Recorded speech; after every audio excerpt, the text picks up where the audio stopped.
ओम नमो भगवते वासुदेवाय। हर हर महादेव। परम पावन पुरुषोत्तम मास महात्म्य कथा का आज का 18वां अध्याय। 17वें अध्याय में सुदेव शर्मा ब्राह्मण का पुत्र नदी में खेलने जाता है और अपने मित्रों के साथ क्रीड़ा करता हुआ मित्रों से छल करने का प्रयास करता है। सांस रोकने की जब वो कोशिश करता है तो नदी में ही उसकी मृत्यु हो जाती है।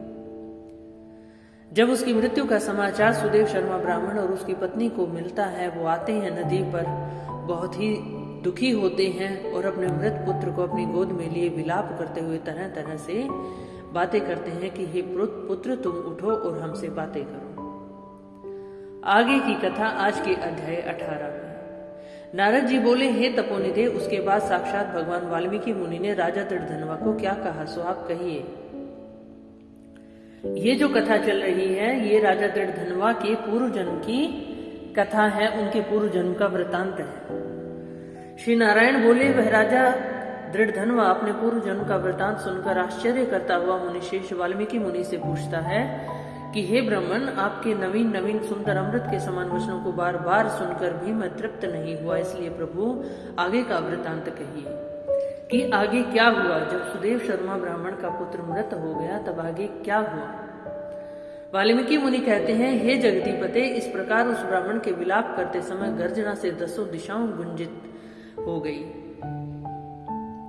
और ऐसे में असमय वर्षा करने वाला एक मेघ आया, पर्वतों को कपाने के समान तीक्ष्ण स्पर्शों वाली वायु बहने लगी और बिजली अत्यंत चमकती हुई अपनी तेज आकाश से सभी दिशाओं को पूर्ण करने लगी।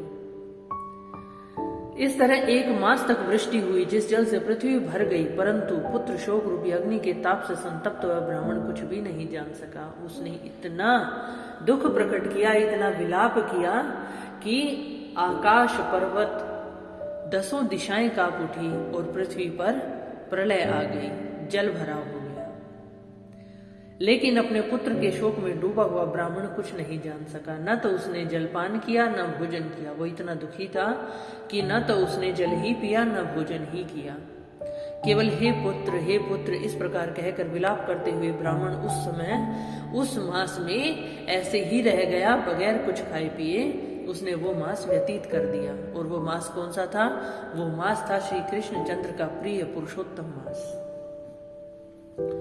सो न जानते हुए भी अनजाने में उस ब्राह्मण को पुरुषोत्तम मास का सेवन हो गया। उस ब्राह्मण ने पुरुषोत्तम मास का व्रत कर लिया। उस पुरुषोत्तम मास के सेवन से अत्यंत प्रसन्न नूतन मेघ के समान श्याम वर्ण वनमाला से विभूषित भगवान श्री हरि स्वयं प्रकट हुए। जगत के नाथ भगवान श्री हरि के प्रकट होने पर मेघ समूह गायब हो गया, वर्षा रुक गई।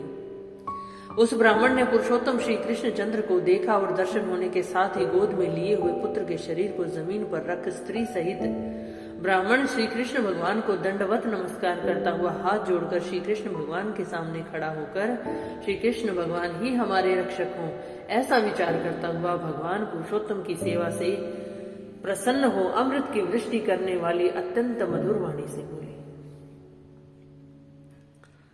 ब्राह्मण ने कहा, हे प्रभु, आप ही हमारे रक्षक हो। मैं आपकी प्रार्थना करता हूँ, आपकी स्तुति करता हूँ। और भगवान पुरुषोत्तम भी अत्यंत मधुर वाणी से कहते हैं, भो सुदेव, हे सुदेव शर्मा, तुम धन्य हो। इस समय आप भगवान हो। तुम्हारे भाग्य का वर्णन करने में त्रैलोक्य भी असमर्थ है।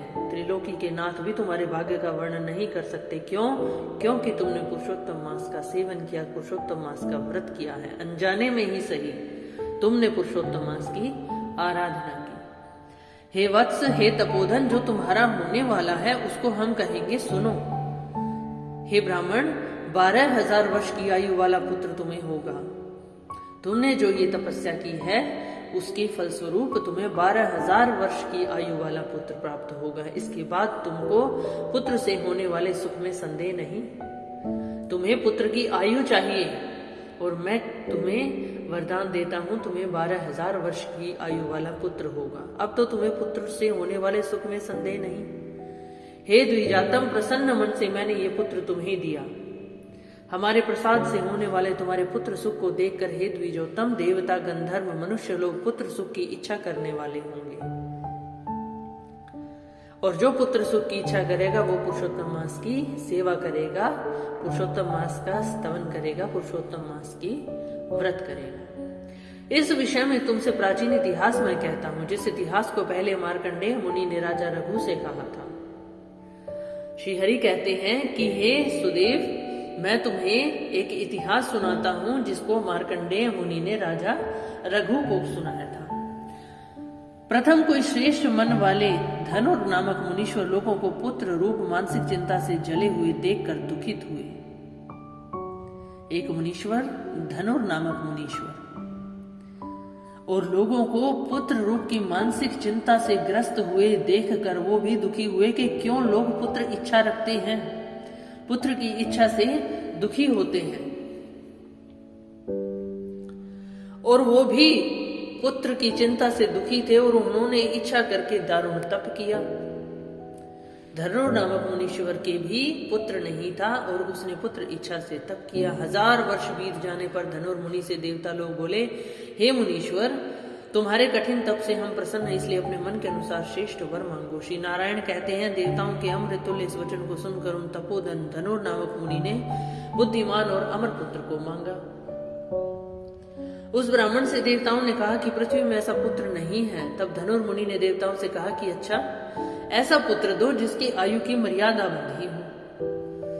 ठीक है, मुझे आप ऐसा पुत्र दीजिए जिसकी आयु की मर्यादा हो। देवताओं ने कहा कि कैसी मर्यादा हो? मुनि ने भी कहा कि मर्यादा ऐसी हो कि महान पर्वत जब तक रहे जब तक उसकी आयु हो।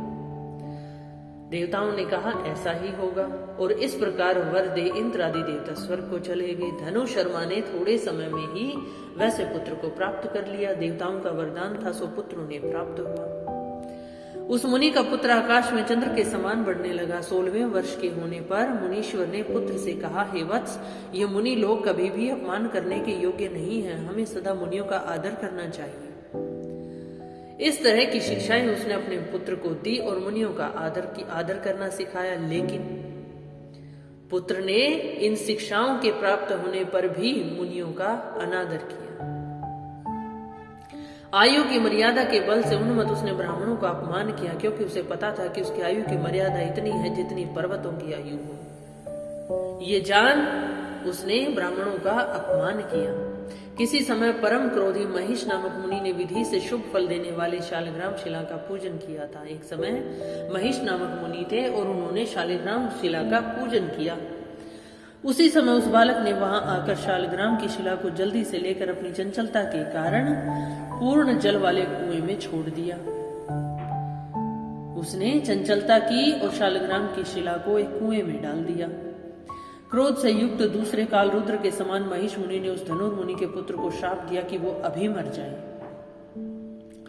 परंतु उसे मृत हुए न देखकर मन में मृत्यु के कारण का ध्यान किया।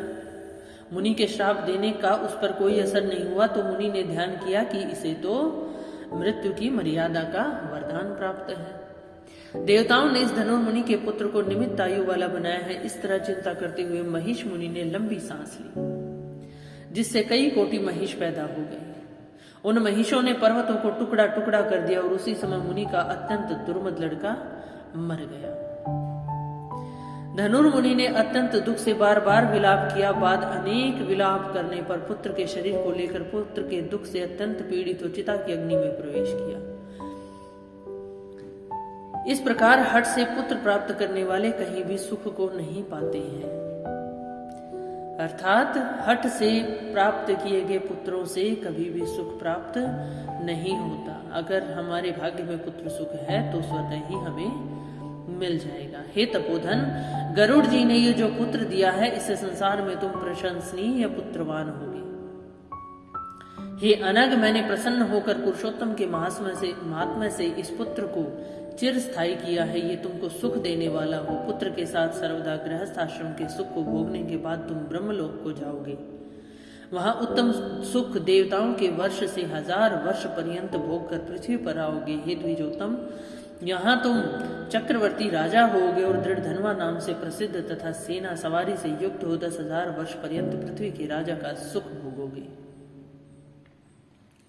अभी दृढ़ धनवा को ऋषि वाल्मीकि बता रहे हैं कि इस प्रकार गरुड़ जी ने तुम्हें जो पुत्र दिया है उस पुत्र के सुख का तुम भोग करोगे और हजारों वर्षों तक पृथ्वी पर राजसी सुख भोगोगे। इंद्र के पद से अधिक अखंड बल और ऐश्वर्य तुम्हारा होगा और उस समय गौतमी स्त्री पटरानी होगी, जो पूर्व जन्म में तुम्हारी पत्नी थी, सुदेव शर्मा ब्राह्मण की पत्नी थी। वो आगे आने वाले समय में तुम्हारी पटरानी होगी। नित्य पति सेवा में तत्पर गुण सुंदरी नाम वाली होगी और राजनीति विशारद तुमको 4 पुत्र होंगे और सुंदर मुख वाली महाभागा सुशीला नाम की कन्या होगी। हे महाभाग, सुरों और असुरों को दुर्लभ संसार के सुखों को भोग कर तुम संसार रूपी समुद्र के पार करने वाले विष्णु भगवान को जब भूल जाओगे, तब हे विप्र, उस समय वन में ये तुम्हारा पुत्र शुक पक्षी होकर वट वृक्ष के ऊपर बैठकर वैराग्य पैदा करने वाले श्लोक को बार बार पढ़ता हुआ तुमको इस प्रकार बोध कराएगा। तो शुक पक्षी कौन है? राजा दृढ़धनवा का पूर्व जन्म का पुत्र है। शुक पक्षी के वचन को सुनकर दुखित मन होकर तुम घर आओगे और संसार के विषय सुखों को छोड़कर चिंता रूपी समुद्र में मग्न हे भूसुर तुमको वाल्मीकि मुनि आकर ज्ञान कराएंगे। उनके वचन से निस्संदेह हो शरीर को छोड़कर हरि भगवान के पद को दोनों स्त्री पुरुष तुम जाओगे, जो कि पद आवागमन से रहित कहा गया है, अर्थात वहां से मोक्ष की प्राप्ति होती है। वहां जो एक बार चला गया वापस संसार बंधन में नहीं बंधता। इस प्रकार महाविष्णु के कहने पर वह ब्राह्मण बालक उठ खड़ा हुआ। दोनों स्त्री पुरुष ब्राह्मण पुत्र को उठा हुआ देखकर अत्यंत आनंदित हो गए। सब देवता लोग भी संतुष्ट होकर पुष्पों की वर्षा करने लगे। शुकदेव ने भी श्रीहरि को माता पिता को प्रणाम किया। उस ब्राह्मण को पुत्र के साथ देखकर गरुड़ जी भी अत्यंत प्रसन्न हुए। उस समय चकित होकर ब्राह्मण ने श्रीहरि भगवान को नमस्कार किया और हाथ जोड़कर हृदय में होने वाले संदेह को दूर करने के लिए खुशी से गदगद वचन से जगदीश्वर बोला, हे हरे, मैंने 4000 वर्ष पर्यंत लगातार अत्यंत दुष्कर तप किया और उस समय मेरे को आपने वहां आकर जो कठोर वचन कहा कि हे वत्स, हमने अच्छी तरह देखा है, इस समय तुमको निश्चय ही पुत्र नहीं है। तुमने कहा था कि तुम्हारे भाग्य में पुत्र सुख नहीं है। हे हरे, उस वचन का उल्लंघन कर मेरे मृत पुत्र को जीवित करने का क्या कारण है? सुदेव शर्मा कहता है कि आप ही ने कहा था कि तुम्हारे भाग्य में पुत्र नहीं है, किंतु फिर भी आपने उस वचन का उल्लंघन कर मेरे मृत पुत्र को जीवित किया। इसका कारण क्या है, सो आप कहिए। आगे की कथा अध्याय 19 में। इति श्री बृहन् नारदीय पुराणे पुरुषोत्तम मास महात्म्ये अष्टादशो अध्याय संपन्नम। हरिशरणम। आगे चलकर श्री हरि उसके मृत पुत्र को जीवित करने का कारण बताएंगे। आगे की कथा सुनने के लिए चैनल से जुड़े रहिए। लाइक शेयर सब्सक्राइब जरूर कीजिए। महादेव सबको सुख प्रदान करें। भगवान श्री विष्णु श्री हरि सबकी मनोकामनाएं पूर्ण करें। हर हर महादेव। ओम नमो भगवते वासुदेव।